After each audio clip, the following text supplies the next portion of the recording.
존경하는 최은하 의장님, 그리고 선배 동료 의원 여러분, 국민의힘 김태권 의원입니다.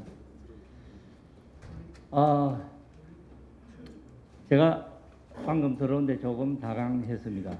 우리 주민들이 와서 자신의 어떤 주장을 하고 있더라고요. 우리의 정치인이 참 어떤 부분에서는 어렵구나 하는 생각도 들고요. 서로의 우리는 주민들이 이걸 대변한다고 해가지고 우리가 이 자리에 있습니다. 그렇지만서도 어느 그 집단이라도 서로 상충되는 부분이 있을 겁니다. 우리가 이걸 대변한다 하더라도 이 집단은 이렇게 주장하고 있고 이 집단은 이렇게 주장을 하고 있을 때 과연 어느 편을 들 것이냐. 어째 보면은 정치인은 아니면 우리는 어느 편을 든다기보다도 서로 좋은 이익, 서로의 이익이 상충되지 않도록 조정을 해주고 그러한 역할을 해주는 것이 우리의 역할이 아닌가도 생각을 해봅니다. 우리가 주민의 대표이기에 서로 주장이 다를 수 있습니다. 저도 지난번에 중계 이단지의 분교를 보면서 5분 발언을 통해서 이야기한 바 있습니다. 하지만 그 5분 발언이 제가 어느 편을 든다는 것이 아니라 그 제 마지막 부분에 뭡니까? 결국은 우리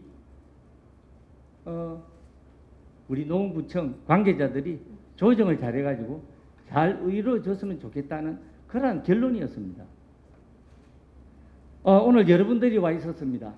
지금 밖에서 기다리고 있습니다. 그렇지 않고 지금 몇 분이 나갔으니까 뒤에 서서라도 들을 수만 있으면 들어오시라고 좀 해주고 싶습니다.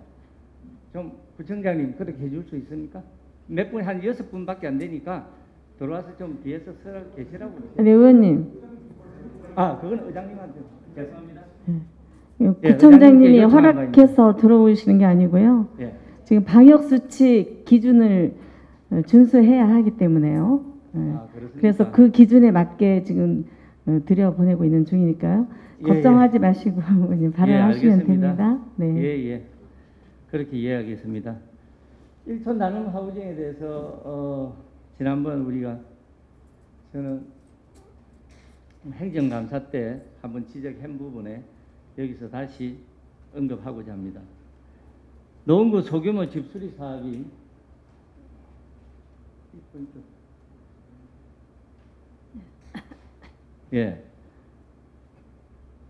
노원구 소규모 집수리 사업을 2011년도부터 2020년까지 1촌 나눔 하우징에서 시행을 하고 있습니다. 그리고 서울시 희망의 집수리 사업도 그렇고요.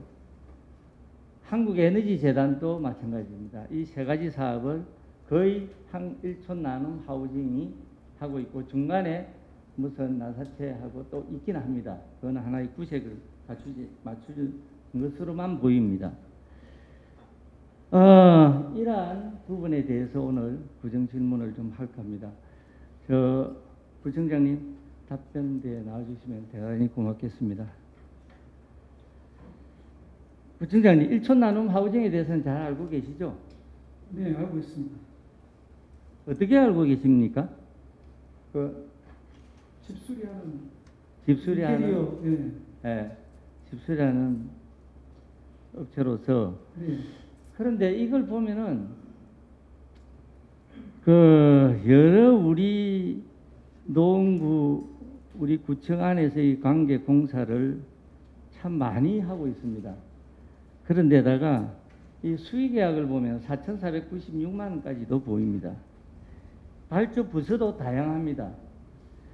이렇게 계속해서 하우징 1촌 나눔 하우징이 맡고 있는데 이게 2013년도에 한번 지적이 된 적이 있더라고요. 제가 이걸 준비하면서 보니까. 그 지적한 적은 알고 계십니까? 네, 이번에 자료 준비하면서 봤습니다. 예, 2013년도에도 제가 오늘 지적하는 그 정도의 그 수준으로서 지적이 돼 있더라고요. 그럼에도 그때 답변은 그러면은 다양하게 우리 노원구의 소상공인들이라든지 그런 분들도 많이 좀 배려를 하겠다는 답변이 있었는데도 불구하고 계속해서 1촌 나눔 하우징이 맡은 이유가 뭡니까? 사회적 기업이기 때문에 그렇습니다.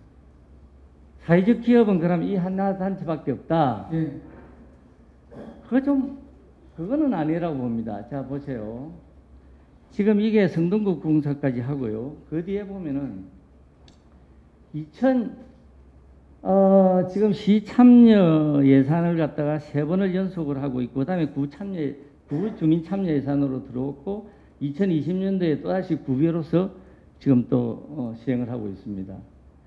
이걸 어떤 걸 보더라도 이걸 특혜라고 보이지 않습니까? 아니 의원님 이게 왜 특혜입니까?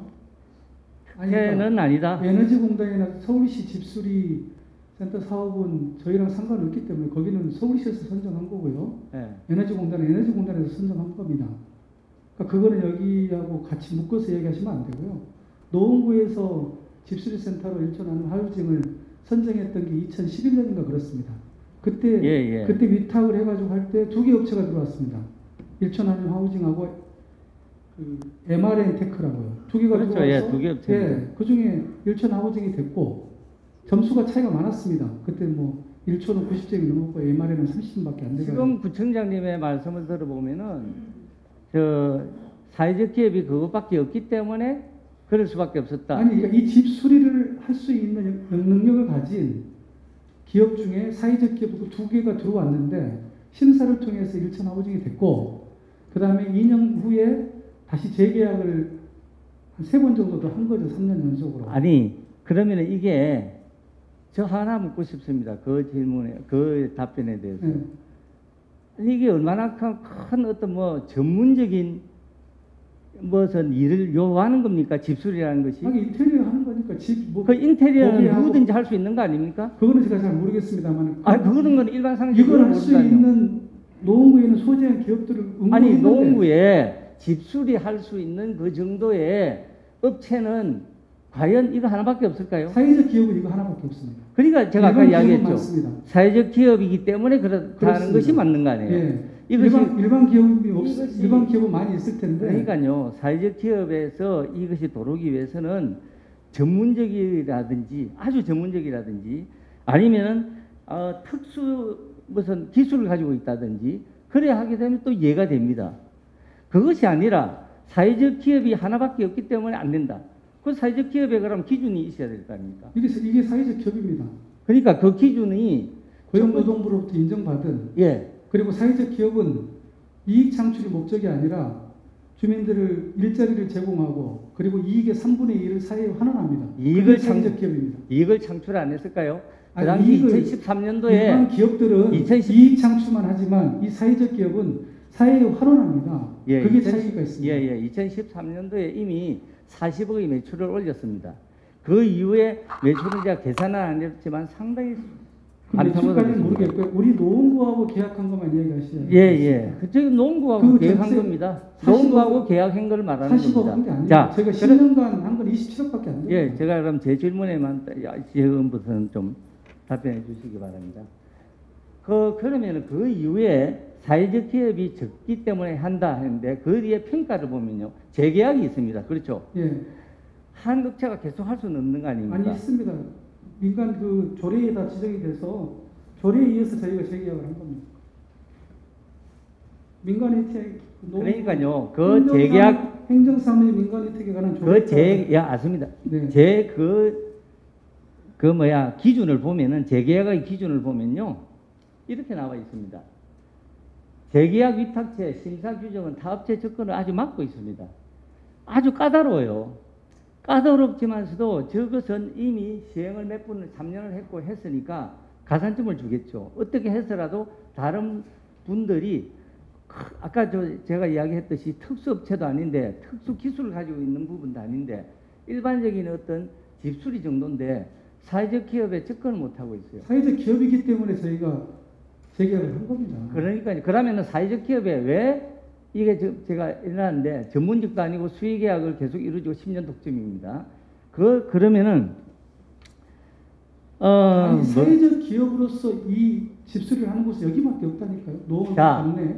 제가 그러면은 사회적 기업은 그러면 들어간다면은 상당히 기회는 주어지겠네요. 그럼요. 그렇죠. 사회적 의원님, 우리 사무감사 우리 조례에도요. 구청장은 사회적 기업을 권장하고 지원해야 된다는 제 의무사항으로 명확히 규정되어 있습니다. 예, 맞습니다. 마을기업, 자활기업, 장애인기업, 예. 여성기업 그들에게는 그렇죠. 장애인하고 다 있습니다. 예. 수익계약을 5천만 알고 원까지 주는 있다니까요. 이유가 그들을 육성해야 되기 제가 때문에 지금 시간이 없기 그런 때문에 것이죠. 제가 네. 질문만 좀 하겠습니다.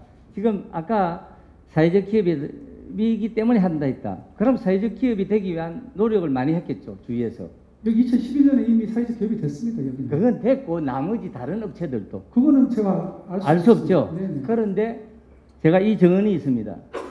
어느 업자의 생생한 정언입니다. 이걸 좀 제가 털어주고 싶은데 시간 관계상은 안 됩니다. 지금 그래서 그 안에 그것만 요것만 제가 이야기하겠습니다. 박 모 씨에게 일감을 몰아줘서 떼부자가 되었습니다. 사회적 기업 몇 번을 신청해도 안 됩니다. 구에서 소견 적어주는 대로 그대로 심사를 하기 때문에 우리는 떨어진다는 이야기입니다. 사회적 이거는 기업을 선정하는 권한은 우리한테 있지 않습니다. 노동부에 있지 않습니다. 서울시에 있고 고용노동부에 있습니다. 그게 1년에 2번은 이루어집니다. 사회적 그것까지 기업 제가 심사가요. 모르겠습니다. 예, 심사가 2번 그럼 고용노동부가 구에서 적어주는 그 이루어지는 그 해줄 건 심사가 아니었다는 소리인가요? 이게 얼마나 대단한 것이기에 다른 분들은 다 맡고 있고 이 한 업체만 계속해서 할 수 있었던 요인이 바로 사회적 기업이라는 걸 가지고 그것도 사회적 기업이라는 걸 가지고 있으면 또 뭐가 되느냐 바로 아까 수의계약을 할 수 있습니다. 아니, 그러니까 수의계약은 일반적으로 2천 아니 의원님 고용노동부에서 사회적 기업 심사하는데 다른 기업들은 구에서 적어준 소견서에 따라서 안 해준다는 소리입니까? 그러니까 여기에 사회적 기업 심사 능력을 왜 사회적 굉장히 기업의 심사 기준이라든지 무시하는 거죠. 이러한 부분은 오늘 이후에 제가 다시 더 아니 사회적 기업을 심사하고 지정하는 제가 것은 아까 이야기했지 않습니까? 고용노동부입니다. 그러니까 고용노동부라 하더라도 이 지금 그의 심사에 들어온 사람들이 이야기를 하고 있는 정언입니다. 아니, 그러니까 구에서 적어준 야. 대로 그대로 한다는 겁니다. 예. 그러면 그 배경이 보세요. 아까 40억에서 점차 16, 17, 20, 10, 19년도, 20년도에 올라갈 동안에 계속해서 독점을 하고 있고 그에 대한 수익을 창출하고 있습니다. 1촌 나눔 하우징에 대해서는 잘 알고 계시다고는 했는데 저는 1촌 나눔이라는 이 용어가 대단히 많이 쓰이고 있다는 걸 알고 있었습니다. 1촌 나눔 공동회가 있지 않습니까? 1촌 나눔 공동회하고 1촌 나눔 하우징과의 관계가 과연 있느냐를 갖다가 봤을 때 그거는 제가 상임위에서도 봤을 때 제가 별다른 찾지는 못했어요. 그렇지만서도 1촌 나눔 공동체가 1촌 공동체라는 것이 김성한 구청장이 될 때부터 본격적으로 활동을 시작을 합니다. 여기 보면은 1촌 공동체 구성 개념이라 해가지고 아주 잘 돼 있더라고요. 그리고 여기에 그 1촌 나눔 공동회 1촌 공동체 노원센터 사무국장을 우리 구청장님께서도 여기한 바 있습니다. 그거는 지난번에 한번 제가 여쭤본 바도 있습니다. 알고 계시지 않습니까? 여기에 또다시 김성한 노원구청장께서는 1촌 나눔 공동체 사업도 적극 전개할 예정이라고 하고 있습니다. 그래서 1촌 나눔 공동체가 과연 얼마만큼 좀 도와주지 않느냐 하는 뭔가 의심은 갈 수는 있지 않습니까? 이런 부분에서. 그게 왜 그 이름하고 저 이름하고 같이 1촌 나눔이기 때문에 제가 물어본 겁니다. 1촌 나눔 공동체이기 때문에 1촌 나눔 공동체와 1촌 나눔 하우징과는 관계가 있느냐를 물어본 겁니다. 1촌 나눔 저기서 말하는 1촌 나눔 공동체는 잘 모르겠고요. 네. 제가 사무국장에서 1촌 공동체 센터는 제가 잘 알고 있습니다. 예, 그러면은 여기 보면은 1촌 나눔 공동회 그러면은 대표가 누군가 해서 검색을 해보면 처음에는 1촌 나눔 하우징 대표라고 되어 있습니다. 서정화 씨가. 서정화 씨 잘 알고 계시죠? 네, 잘 알고 있어요. 그러면은 지금 현재 박 모 씨가 현재 대표로 되어 있지만서도 처음에는 이 서정화 씨가 1촌 나눔 공동회 대표였거든요. 그러면은 그 여기에 대한 지분을 또 깨가지고 있으리라고 예상이 되는데 그건 잘 모르겠습니다. 그거 모르겠습니까? 그러면 이기에 대한 그 이후에 이름이 바뀌었더라고요. 그건 알고 계시죠? 어떤 이름이 바뀌었죠? 이제 대표가 바뀌었더라고요. 네, 그건 뭐 지금은 박창수 씨로 돼 있습니다. 예, 박창수 씨로 대표가 바뀌었어요. 네. 그런데 그 박창수 씨는 사실상은 그 지분은 없고 실제적으로 원래 가지고 만들었던 서종화 씨 외에는 모르지만서도 차명 계좌가 있다 하는 이야기를 들은 바는 없습니까? 그까지는 제가 확대 해석인가는 모르지만 아무튼 제가 왜 이야기를 하느냐. 아무리 본회의장이라고 그래도 의원님 정말 이 사실로 확인된 관계 그거 아니고 왜냐하면은 그런 식으로 실천 정말 예 알겠습니다. 그 부분은 제가 넘어가겠습니다. 무슨 저기 국정원 뭐 안기부입니까 옛날 시절에? 아니요, 제가 이 말입니다. 일촌 나눔 공동의 대표였기 때문에 이분이 실제적인 주인이 잘 아니겠느냐. 모른다고 하지 않습니까? 예, 모르면 모른다고 그러고 그 침하면 됩니다. 네. 저도 그에 대한 의심을 가기 때문에 한번 물어볼 수도 있는 거 아닙니까? 그래서 여기서 무슨 그 옛날에 국정원이 왜 나옵니까? 그 부분에서는 그러니까 팩트 위주로 하셔야 된다는 겁니다. 예, 지난번 그 행복 코칭센터 그것도 의원님이 이야기하셨는데 들으셨죠 아침에? 들었습니다. 그 이야기는 좀 이따 무혐의로 내상 연결됐습니다. 어제 그거는 좀 이따가 제가 언급하겠습니다. 알겠습니다. 그렇게 해서 지금 이 부분에 있어서는 우리가 수의 계약을 한다는 것이 객관적인 업체 선정 기준이 부족하고 소수의 업체가 계약을 독점하면서 일어나는 문제점도 있고 업체 간의 형평성 문제가 있습니다. 동의하지 않습니다. 이런 부분에 동의하지 동의하지 않는다. 않습니다. 사회적 기업이었기 때문에 당연히 격려해야 되고 제가 지금 수의 계약을 지금도 사회적 기업 한마당 열면 저희 우리 부서한테 사회적 기업 복사지나 이런 거 다 사게 합니다. 그러면 사기 저희가 인큐베이팅 해줘야 됩니다. 왜냐하면 사회적 일자리를 창출하고 사회의 3분의 1 이익을 환원하기 때문에 일반 기업하고는 다릅니다. 그러면 사회적 기업이기 때문에 이렇게 수의 계약을 해도 수의 계약의 제가 폐단을 이야기하고 있습니다. 제가 지금 사회적 기업을 이야기한 건 아니지 않습니까? 방금 수의 계약의 문제점을 이야기한 겁니다. 여기에 동의하지 않는다고 했지 않습니까? 지금 집수리 센터에 대해서 예. 사회적 기업으로서 1초 나눔 하우징밖에 없는데 그러면 사회적 기업이 할 수 있는 최대한의 그러면은 5천만 원 제가 그 당시 알겠습니다. 할수 있는 거죠. 상임위에서는 앞으로는 공개 입찰로 한다는데 이렇게 좋은 사회적 기업을 이제는 그만두고 공개 입찰로 할 생각이 아니 있습니까? 다른 사회적 이익을 하는 기업이 있다면 공개 경쟁 입찰을 하죠. 자, 그런 기업이 없다면요? 그런 기업 없다면 계속 계약을 해야죠. 계속 해야 됩니까? 사회적 기업이기 때문에요. 그 사이에 사회적 기업을 알겠습니다.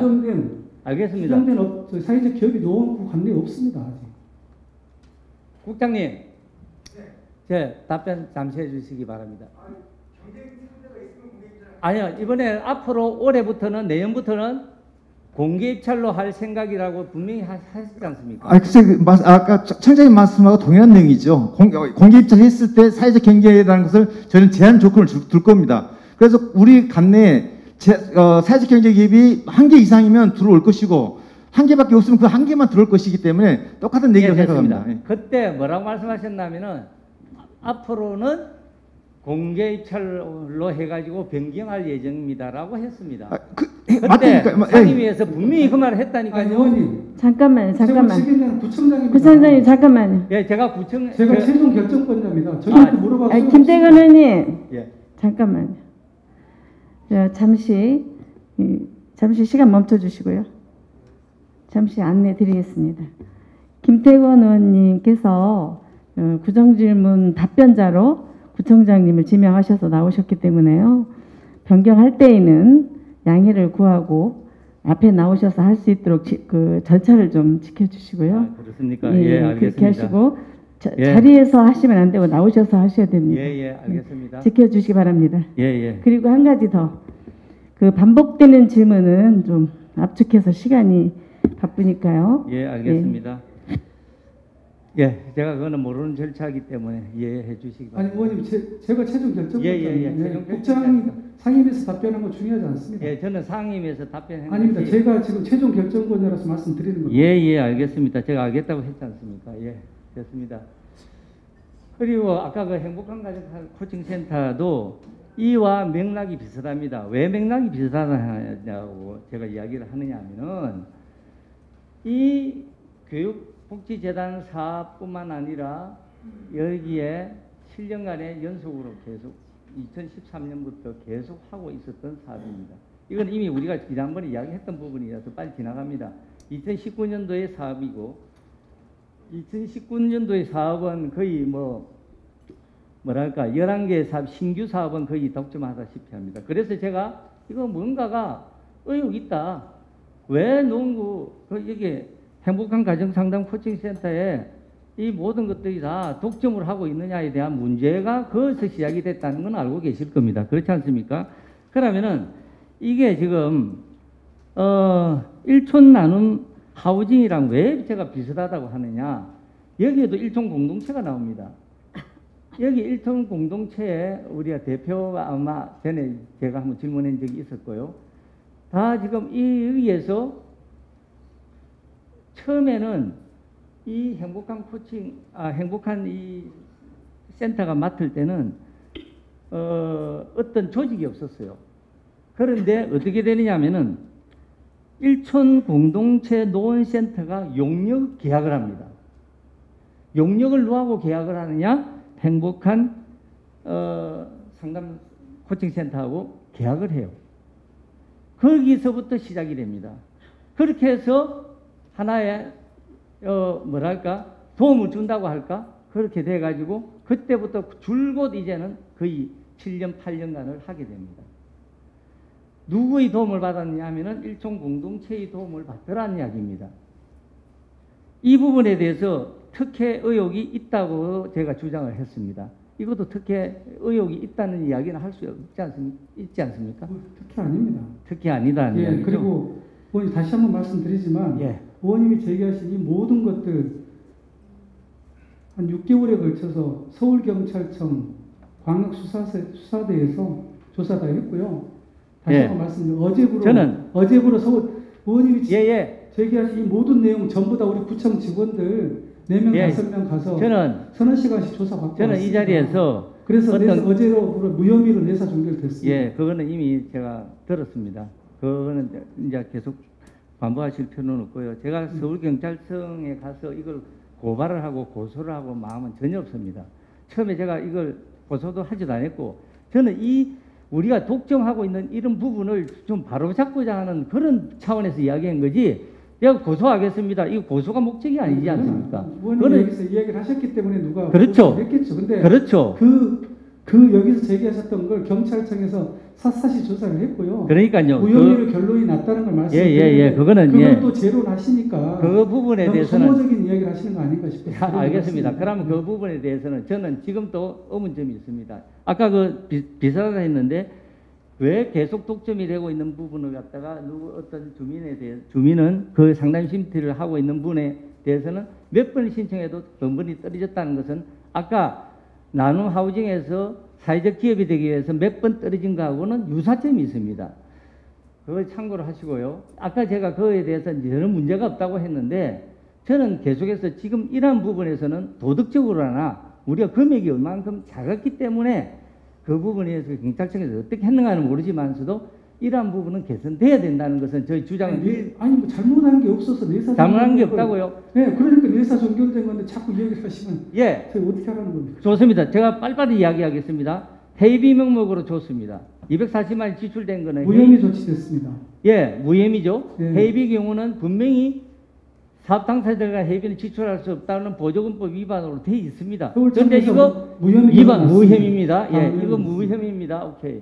그 다음에 주 강사 부분에 있어서 강사비가 24만 원입니다. 24만 원은 많습니다. 그때 이 부분도 인정한 부분입니다. 무혐의 났습니다. 이것도 무혐의 난 거 아닙니까? 났습니다. 그죠? 네. 그런데 구청장님께서는 그 당시 이 부분에서는 이 부분은 과다하게 받았습니다. 이걸 제가 어디 무혐의 났기 때문에 처벌하자는 내용이 아닙니다. 앞으로 개선하자는 겁니다. 왜 일반 여러 가지 그 평생 교육원에서 하고 있는 것은 다 강사비가 12만 원인데 왜 유독 여기는 12만 원을 주고 있으며 이러한 특혜를 주고 있습니까?를 제가 개선하자는 이야기였습니다. 인재개발원이라든가 사회복지 공동모금의 강사 기준 지급표 여기 사회적 공동모금입니까? 그 사회적 공동모금에다가 제가 서울청에서 무혐의 난 내용입니다. 아니 제가 구청장으로서 잘못된 걸 지적을 하면 아까 제가 다른 의원님들하고 질의 과정에서 인정할 거 인정하고 고칠 건 고칩니다. 근데 지금 의원님이 지적하신 모든 내용들은 이미 서울청에서 조사해가지고 어제부로 무혐의라고도 결론 난 거를 다시 한번 이야기하시면 제가 이거를 무혐의라고 이미 결론 난 걸 다시 한번 들여다봐서 우리가 뭘 잘못했지? 이렇게 해야 되는 거 지금요. 아니지 않습니까? 지금 일반적으로 우리가 보편적으로 보는데 12만 원 받는 거를 24만 원 받는 이것도 무혐의 났습니다. 너무 무혐의 받았더라도 그런 부분에 대해서는 개선을 할 부분은 의원님, 개선할 무혐의 생각을 왜 해야지. 개선을 합니까? 무혐의로서 계속 들어댑니까? 그건 아니죠. 무혐의가 났다는 것은 기준에 맞았다는 이야기입니다. 기준에 맞게 자, 집행을 했다는 겁니다. 예. 그러면 여기서 한양 청솔 주강사에 다 주강사가 두 군데는 바뀝니다. 이 주강사에 2급 강사에 해당되는가에 보면 보조강사급에 해당이 됩니다. 이분은 그런데도 24만 원 수당을 받았습니다.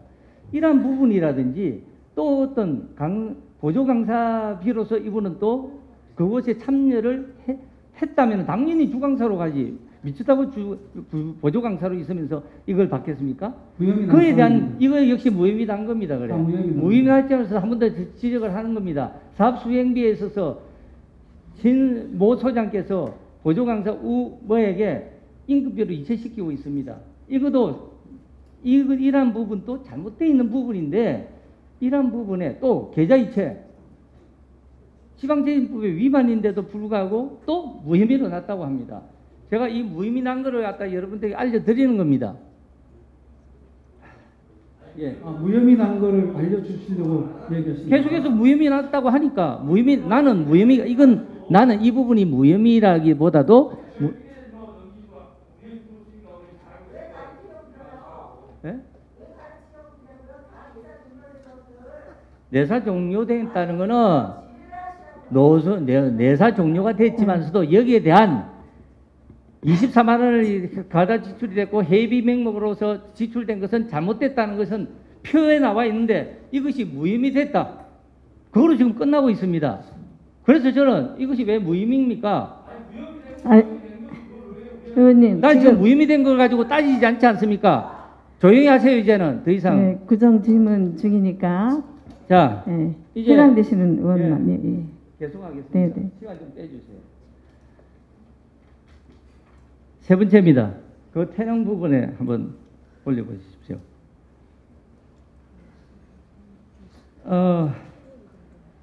이 태능 부분에 정말 뜨거운 감자입니다.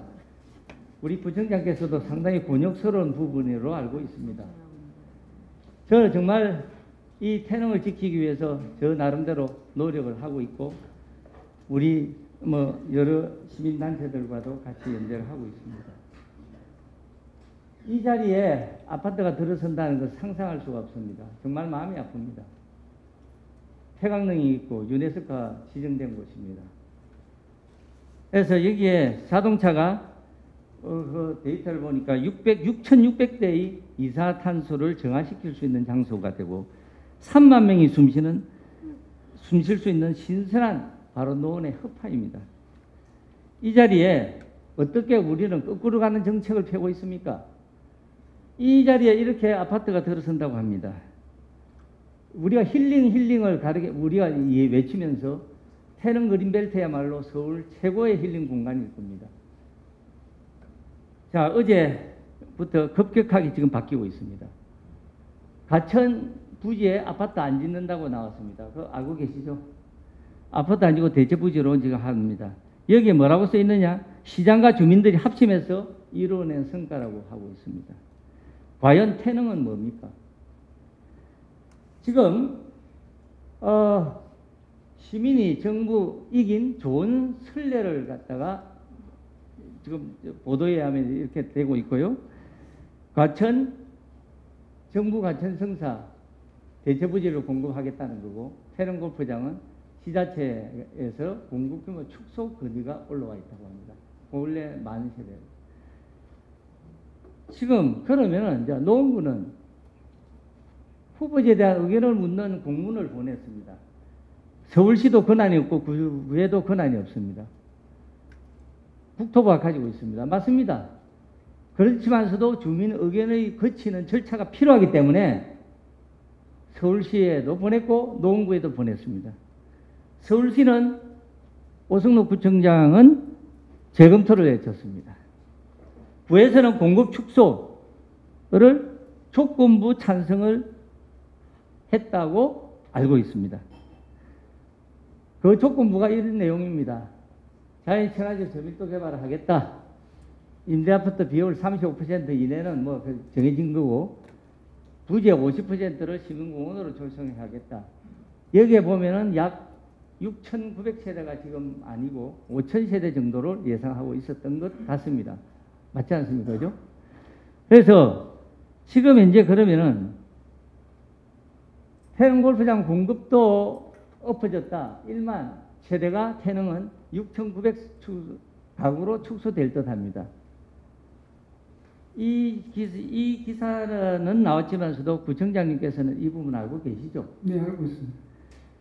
지금 5천 가구에서 6,900세대를 될 때 이제 올랐지 않습니까? 그죠? 그건 모르겠어요. 아무튼 6,900세대를 알고 계셨다니까. 그거는 저 기사일 뿐입니다. 예, 기사뿐이죠. 만일에 6,900세대로 그대로 고정화가 된다 할 때는 구청장님의 선택은 어떻게 하시겠어요? 일어나지 않는 일입니다. 예? 일어나지 않는 일입니다. 아, 6,900세대는 절대 도르지 않는다. 아니, 6,900세대가 일어나면 구청장은 어떻게 할 것이냐, 그거 물어본 거 아닙니까? 예, 예, 어떻게 하시겠어요? 지금 6,900세대라는 게 전혀 정해진 게 없는데 제가 여기다 일어나지 않는 일에 대해서 뭐라고 답을 아니, 하겠습니까? 제가 그러지 않습니까? 이 보도에 대해 일어나는 거는 보도가 이렇게 나온다는 거는 국토부에서 어느 정도를 이제 좀 지자체하고 지금 읽어보면 지자체하고 어느 정도 의논이 된 걸로 나와 있거든요. 당연히 의논하고 있습니다. 의논하고 있죠. 그럼 네. 6,900세대는 모르고 있다. 저희는 5,000세대 해달라고. 근데 5,000세대를 주장하고 있고 여기는 6,900세대로 여기라는 게 어디를 얘기하시는 건지 모르겠어요. 예, 예. 그러면요. 자, 차질 없이 진행한다고 합니다. 공급에 차질 없이. 이 뉴스에는, 지금 뭐 이런 문제 때문에 주민 소환 투표라든지 이런 뭐 불미스러운 이야기도 나오고 있는데, 뭐 여기에서 그런 이야기들이 있기 때문에 5천 가구로 규모를 더 줄여달라. 추가 협상으로 협상에 나선 것으로 안다고 설명했고 6,900 가구 정도에서 조만간 결정이 날 것이라고 한다고 합니다. 누가 그렇게 얘기합니까?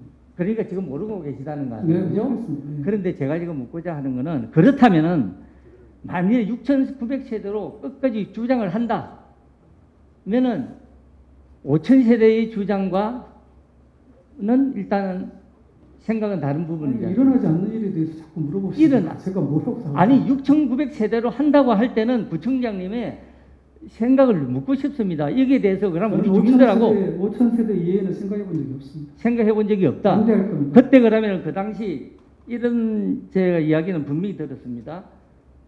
5,000세대를 주장하겠다. 만약 5,000세대가 안 되면은 나도 띠를 들고 시민들하고 같이 나가겠다. 나도 어디서 들으셨습니까? 누가 본인이 그렇게- 직접 하셨는데. 제가 언제 그런 얘기? 전에 우리도 규모를 축소해가지고 우리의 안을 했는데 그 안이 받아들이지 않았을 때는 저도 시민들과 한번 저도 띠를 두르겠습니다 하는 이야기를 제가 들었다고요. 5천 가구로 해달라는 이야기는 예. 고밀도 개발을 저밀도 개발로 하자는 이야기는 작년 8월부터 제가 계속 주장했던 내용입니다. 최근에 와서 새삼스러운 이야기가 아니에요. 예, 그런데 그리고 4월 달에 사전 청약 물량 발표하면서 제가 구체적으로 그 세대 수에 대해서 그때 저밀도 개발에서 좀 더 나아가서 반 정도 50% 정도로 하자 5,000세대 그렇게 그때 주장이 된 겁니다. 그러면은 지금 제가 일관되게 주장을 해왔다는 소리입니다. 예, 그런데 그래서 그 작년 당시 8월부터요. 네. 규모를 축소해가지고 어떤 축소한다는 이야기는 8월 달부터 계속 해왔던 예, 이야기입니다. 꾸준히 해왔지 않습니까? 저밀도 그런 저밀도를 개발하자. 예, 공원을 그게 내도 좀 많이 축소입니다. 살리고 그 이야기는 꾸준히 했습니다. 제가 알고 있지 않습니까? 그 일관되게 계속 그것이 해왔던 받아들이지 않는다면은 나도 시민들하고 같이 투쟁을 하겠다는 뉘앙스를 줬다니까요. 예, 그러니까 축소하는 게 받아들이지 않으면은 투쟁을 해야 됩니다. 맞죠? 네. 축소. 그러면은 네. 여기 우리 기자분들도 많이 계시지만 6,900세대로서 밀어붙인다 할 때는 저하고 정말 우리 구청장님하고 같이 이를 막아낼 축소가 안 되면 투쟁하겠다는 거 아닙니까? 만 세대에서 어느 정도 축소가 되면 그 세대수를 어떻게 6,900도 있고 5,000도 있고 그런데 어디에 맞추겠습니까? 축소되는데 왜 투쟁을 합니까? 6,900은 축소로 보면 안 되죠. 그러면 뭐 만세대에서 축소되는 건 사실이지 않습니까? 만세대에서 그러면 6,900세대는 이거는 어느 정도 내가 5,000세대를 갖다가 구청장께서 5,000세대를 갖다가 주장한 부분에 대해서 어느 정도 받아들이 가지고 만세대보다는 3,000세대나 내려갔기 때문에 이대로 만족한다 이 뜻입니까? 의원님이 축소하면 투쟁하겠다고 하셔서 제가 그렇게 축소 안 되면 투쟁하겠다 그렇게 말씀드린 건데 축소라는 게 만세대에서 어찌됐든 축소되면 축소되는 거 아닙니까? 저는 결코 6,900세대는 받아들일 수 없다고 우리 주민들은 아마 그렇게 그건 생각할 겁니다. 의원님의 생각이시고. 아니, 예, 물론 이것은 그 당시 그러면 과천은 바로 시장이 반대를 했습니다. 우리 구청장께서는 조건부 찬성을 내들었어요. 저도 반대했습니다. 그 반대는 조건부 찬성이 조건부라는 것이 들어있지 발표하기 전부터 않습니까? 반대했고요. 그렇기 때문에 지금 이렇게 끌려가고 있지 않다고 끌려가고 있다는 생각이 안 드십니까? 최종적으로 협상 결과가 어떻게 나는 걸 보고 판단해 주셨으면 좋겠습니다. 지금 협상의 과정이 있기 때문에요. 자세한 내용을 말씀드리겠습니다. 네. 지금 우리 구청장님께서는 이 부분에 대해서는 정말 우리 미래 세대를 위해서라도 이 태릉 골프장에 대한 태릉 그린벨트를 꼭 막아야 된다는 그런 좀 마음을 가지고 좀 대응을 해 주시기 바랍니다. 공감합니다. 네. 여기 태릉개발 반대 이유는 환경 요인, 문화적 요인, 뭐 교통 문제 많습니다. 그렇게 해가지고 지금 이제 어디까지 진행이 되고 있냐면은 주민 소환 이야기까지 나오고 있습니다. 그때 주민 소환 문제에 있어서는 한 가지 좀 짚고 넘어갈 부분이 있습니다. 행정적인 절차가 필요합니다. 이걸 위해서는 선관위에 가야 되고 경찰에 가야 되고 뭐 우리 구청에 와서 신고를 해야 되고 어떤 규모다 어떻다 온 이야기를 다 할 겁니다. 이렇게 소신 있는 한 사람이 나서야 됩니다. 얼마나 힘든지 모릅니다. 아마 그랬을 것 같아요. 그런데 제가 지금 뭔 이야기를 하고자 하느냐. 그렇게 했는데 그 다음날 아침 7시 40분 그것도 아침 이른 시간입니다. 7시 40분이면 전화가 와가지고 왜 이 주민 소환 운동을 하게 되었으며 뭐 하게 되었으며 이것도 일개 어떤 주민이 전화가 온 거예요. 어떻게 이럴 수가 있습니까? 어떤 이 사람의 개인정보가 새가지고 그 정보가 이 사람이 전혀 바라지도 않는 어떤 전혀 모르는 제3자한테 가지고 그 3자가 다시 전화가 왔어요. 이 사람 전화번호를 어떻게 알고 이런 부분에 대해서 조사를 의뢰를 했다고 들었습니다. 무슨 말씀이신지 모르겠어요. 아 모른다고요? 네. 한 사람이 주민 소환을 위한 여러 가지 행정적인 절차를 밟았다고요. 그래가지고 다 제출했을 거 아닙니까? 주민번호, 자기 전화번호, 주소 다 했을 거 아닙니까? 그런데 그것이 어떻게 공개가 됐는지 전혀 모르는 제3자한테 공개라는 게 뭘 얘기했습니까? 누구한테 공개를 했다는 건가요? 모르죠. 근데 자, 그게 저한테 묻습니까? 그걸 제가 공개했나요? 안 했죠. 근데 내가 이제 구청장께서 했다고 저는 했습니까? 주민 소환의 대상인데 제가 공개할 일은 없잖아요. 그러니까 누군가가 왜 이게 구청에다가 신고를 했는데 왜 구청에서 누군가에 의해서 구청에다 신고를 했다고요? 구청에서 이제 이 사람이 신고를 할 거 아닙니까? 구청이든 어디 구청에다 하지 않습니다. 저 선거관리위원회에 하게 돼 있어요. 선관위하고 경찰서하고 세 군데에 한다고 그건 들었는데 모르겠어요. 저는 선관위에 하는 걸로 그런데 알고 이 있습니다. 사람은 그의 개인정보가 나가서 그에 대한 아침에 전화가 오니까 내 이러한 전화가 왜 이렇게 다 퍼졌는지 당황했다는 이야기입니다. 그래서 그에 대한 조사가 구청에서 했다 할 때는 당연히 조사가 할 필요가 있지 않느냐 하는 저희가 왜 이야기입니다. 그거를 조사를 합니까? 예, 알겠습니다. 선관위에서 나가는 그분은 지나가겠습니다. 선관위에 대해 물어보셔야 되지 않나요? 알겠습니다. 그래서 아무튼 지금 현재 저도 이런 그 민둥산을 보고 마음이 아팠습니다. 그리고 여기 지역에 있는 국회의원들께서도 녹색도시, 환경도시를 외쳤습니다. 2019년도에는 우수환경요원 선정 근거라 해가지고 좀 나와 있고 정말 이 지역 국회의원들이 환경상까지 받았습니다. 그런데 왜 노원의 새와 물고기를 사랑합니다. 노원에서의 나무와 풀, 새와 물고기는 다른 겁니까? 라는 부분입니다. 정말 같이 합해가지고 힘을 합해가지고 우리가 이걸 갖다가 막아도 힘이 벼벼운데 지금 현재 거의 방관하다시피 하고 있습니다. 이번에 축소가 안 받아들인다. 5천 세대라던 이야기를 하고 있고 아예 이걸 폐지를 하든지 그것이 최종 목표지만 그것이 안 받아진다 했을 때는 우리 의원님들하고 국회의원님들하고 같이 힘을 합해가지고 이걸 반대할 의사는 없습니까?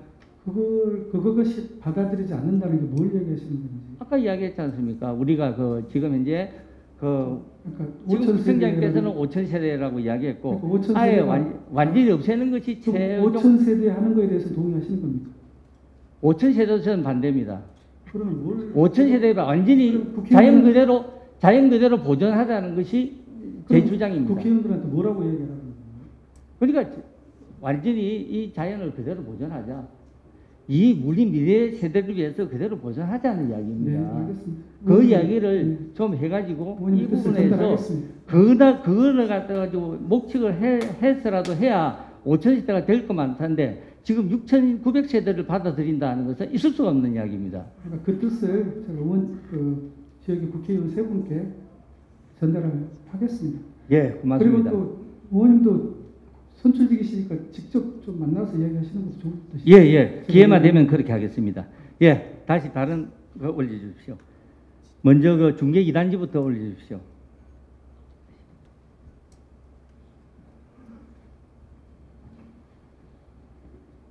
중계 2단지 부분에서는 앞서 제가 서두에서 말씀드린 대로 주민들의 어떤 이익이 상충되는 부분입니다. 제가 누구 편을 든다는 것도 상당히 어려운 부분입니다. 하지만서도 어느 편을 든다고 할 때는 저는 이런 지난번에 충숙공원 같이 충숙공원에서 그 안에 그 텐트촌이 들어오는 것은 반대한다. 그 부분에 있어서는 서로 이익이 부딪혔습니다. 하지만서도 그 부분에서는 공익을 위해서 저는 텐트를 치서는 안 된다는 편에 섰습니다. 하지만 이 자리는 중계 2단지 이 사례를 보게 되면은 누구의 잘못도 어찌 보면 없습니다. 제가 첫 번째 5분 발언할 때 요지는 뭐냐면은 이겁니다. 주민들의 호소문이 들어왔습니다. 왜 8억 2천이라는 돈을 갖다가 더 드렸느냐 하는 이야기였어요. 그래서 살펴봤습니다. 살펴보니까 자, 이 5군데 업체가 들어왔는데 처음에는 이 Y 쪽이 이 네 번째입니다. 여기가 1위가 아니었습니다. 아니었는데 재공고를 기준으로 해서 보니까 1위가 돼버렸어요. 그리고 원한대로 했다면 그러면 어찌 되느냐? 이 첫 번째 업체가 1위입니다. 원한대로 했다면. 그래서 여기에 그러면은 왜 재공고를 해가지고 이런 결과가 나왔을까 하는 부분을 봤습니다. 배점표 구간이 각 6점에서 2점으로 변경이 됩니다. 그거는 입대위에서 이렇게 했다. 그래서 이게 그런 규정이 있다면 그렇게 돼야죠. 그건 맞습니다. 그래. 그런데 왜 분규가 일어나느냐? 2점으로 하다 보니까 그 2점으로 하기 위해서 재공고를 하게 되어 있습니다. 이 재공고를 하게 했더라고요. 이 재공고. 여기에 대해서 우리 노원구청에서의 관계자들이 공동주택가가 대응을 바로 못했다. 그래서 저는 앞으로 이런 아파트 분규가 계속 일어날 것인데 조정을 잘해가지고 분규가 일어나지 않도록 해달라는 것이 제 5분 발언의 취지였습니다. 그러면 이번에 이 재공고라는 것은 상당히 중요한 겁니다. 이 재공고라는 것이. 이 재공고는 만일 됐다고 할 때는 이 재공고에 대해서 문제를 제기를 했습니다. 이 재공고는 있을 수 없다.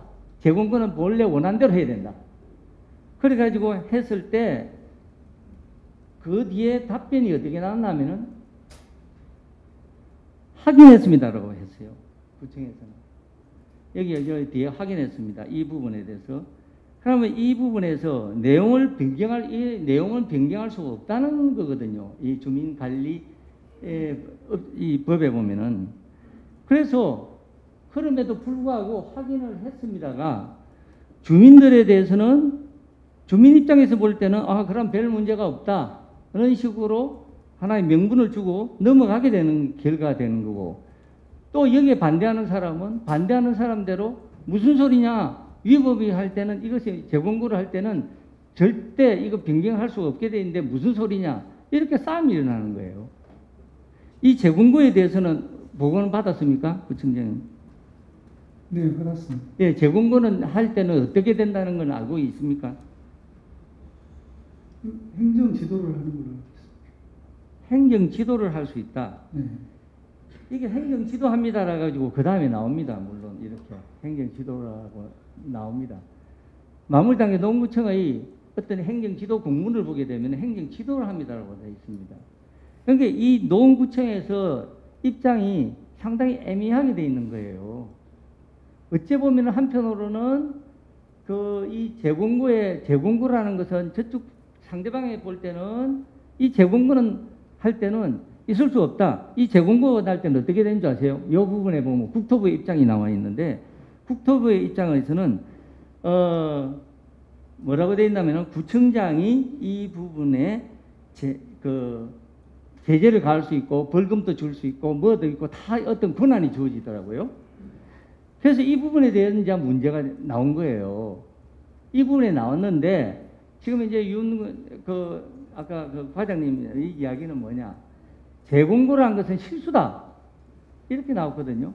그 재공고에 대한 이야기를 확실히 좀 알고 계셔야 되는데 구청장님께서는 지금 그 재공고에 대해서 잘 모르고 계신 것 같아요. 그러니까 이 일의 본질이 뭐냐에 대해서 네. 자꾸 이제 그 구청이 행정지도를 잘못한 것이냐, 이건 아닌 것 같고요. 아까 그러면 누가 아니 입주자 대표에서 무슨 배점표가 바뀌고 이런 부분에 대해서 그거에 대해서 문제가 있는 거 아니냐, 이게 좀 핵심 아닙니까? 그것이 핵심이라고도 할 수 있습니다. 아니, 그것 때문에 물론. 그런데 분쟁이 난 게 그것은 아니죠. 재공고에 의해서 바뀐 거거든요. 아니 그러니까 그거는 매 할 때마다 우리한테 다 이렇게 신고를 하고 하는 것도 아니고요. 그러니까 아파트가 일이 이루어지면 235개가 넘는 아파트에 무수히 많은 입찰 일들이 일어날 텐데, 그렇죠. 그 모든 계약이나 이런 걸 그때마다 우리 구청이 무슨 그거 허가 기관도 아니고 바로 그 문제입니다. 바로 네. 그 자리에 가랍니다. 다 아파트 내에서 자체적으로 다 하는 겁니다. 나중에 바로 그 때문에 문제가 되면 우리가 가서 점검해서 필요하면 행정지도도 하고 필요할 때는 가태료도 매기고 그러는 예, 거예요. 맞습니다.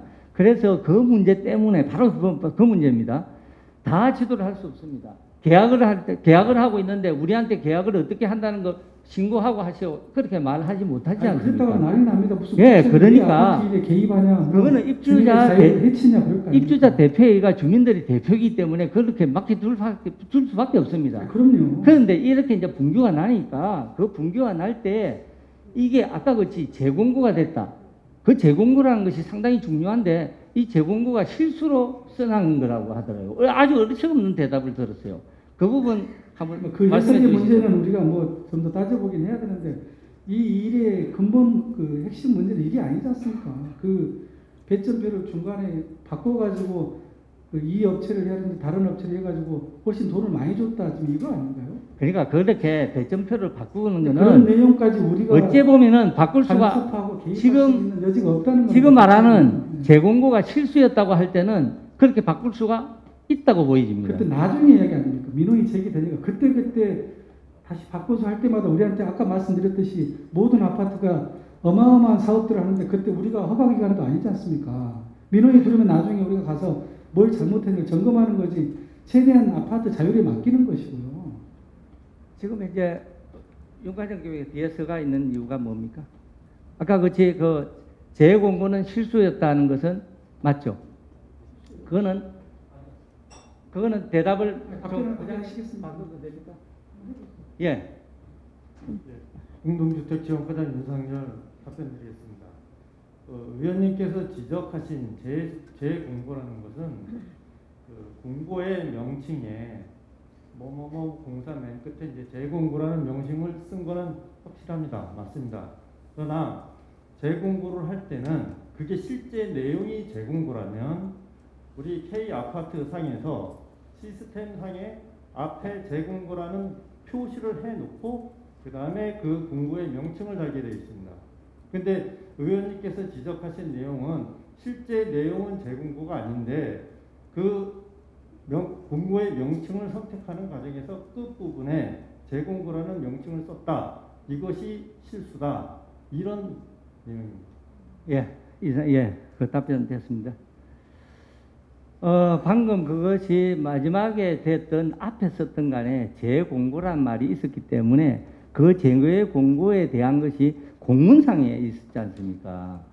그러니까 우리가 노원구청에서 이 공문을 보낸다든지 뭘 할 때는 정확한 용어, 정확한 그 기준을 가지고 알고 보내야지 자칫하니까 지금 이런 분교가 일어나 버리는 거예요.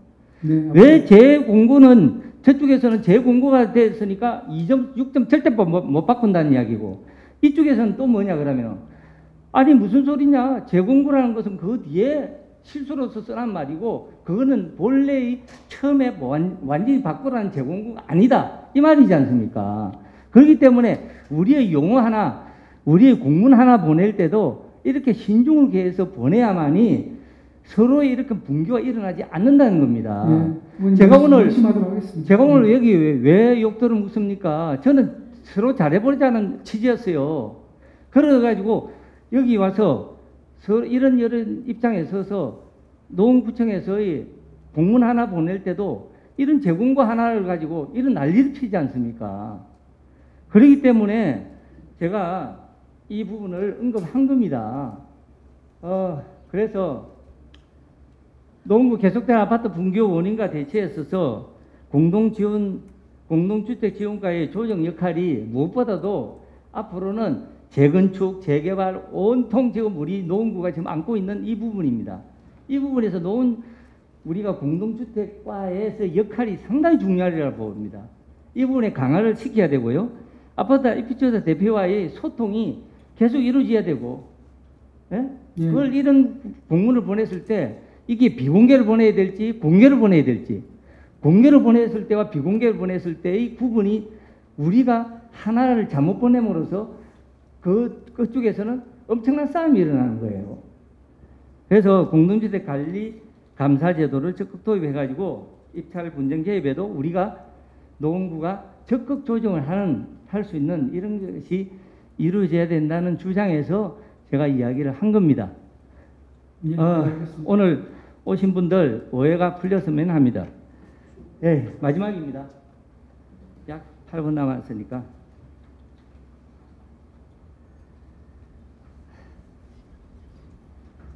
바이오로 핵심단지입니다. 과연 창동 차량기지에 지금 우리 대표팀도 있고 메디컬 센터 유치하느냐 아니면 또 다른 의견도 지금 나오고 있습니다. 이러한 부분에 있어서 그 주위에 보면은 그 서울 아레나가 있고요. 창동 저쪽 우리 중랑천 건넜어요. 그리고 여기 우리 창동 차량 기지에 과연 무엇이 들어와야만이 우리 노원의 미래의 먹거리 정말 처음에 어찌 보면 관심사입니다. 이 관심사인데 구청장께서와 지금 이곳 국회의원들은 뭔가가 지금 이제 메디컬 센터 서울대 병원 유치라는 것은 지금 계속 나오고 있지만 계속 바뀌고 있는 실정입니다. 이 앞번에 제가 그 자료를 보니까 우리 김성환 국회의원께서는 창동 차량 기지를 화장품 산업 메카로 만든다는 이런 부분도 있더라고요. 지난번 그렇게 이렇게 계속 바뀌고 있는 거예요. 이 부분에 어떤 확정된 것이 아니라 바이오 메디컬 산업단지로 정의됐습니다. 저거는 초창기에 그러니까 제 말은 이렇게 우리가 창동 차량 기지에 무엇이 들어와야만이 될까 하는 이런 고민하는 가운데 하나의 저런 대안도 있었다는 이야기입니다. 그런데 이번에 이제 서울시장이 바뀌고 나서부터 조금 뭔가 변화의 조짐이 있습니다. 그 안에 동구장 바이오 의료단지도 병행이 가능하다는 그러한 어떤 오 시장이 그 당시 여기 지역에 와서 유세를 할 때 저 이야기가 언급이 된 바 있습니다. 그래서 저는 환영했습니다. 여기보다는 메디컬 센터라든지 의료 시설이라는 것은 어찌 보면 전문가들이 와서 있는 곳이고 일자리 창출이 뭐 7만 명 뭐 이상이 나온다 하는 것은 어떻게 해서 그 안에 일자리가 있을까? 오히려 전문인들이 의료인들이 와서 보면은 외부에서 오는 사람들이 많고 지금 여기 의료단지를 보면은 저기 뭐 여러 삼성 강북병원뿐만 아니라 저 강남 삼성병원이라든지 여기 뭐 여러 병원들을 볼 때 그 지역에 상권이 살아 있느냐? 그렇지는 않습니다. 저는 이런 병원이라든지 아니면은 메디컬 연구센터라는 것은 그 역시 더 전문인들일 겁니다. 그래서 이거보다는 오히려 병행이 가능할지는 모르지만서도 대형 폭탄물이 도름으로써 하남 그 스타필드 같은 경우도 그 주위에 상권들이 많이 살아 있습니다. 오히려 거기 도름으로써 많은 오히려 살았거든요. 이런 부분에 대해서 계속해서 그러면 지금 이제 여러 가지 조금은 변화는 일어나고 있는데 우리 구청장님의 생각은 어떠십니까?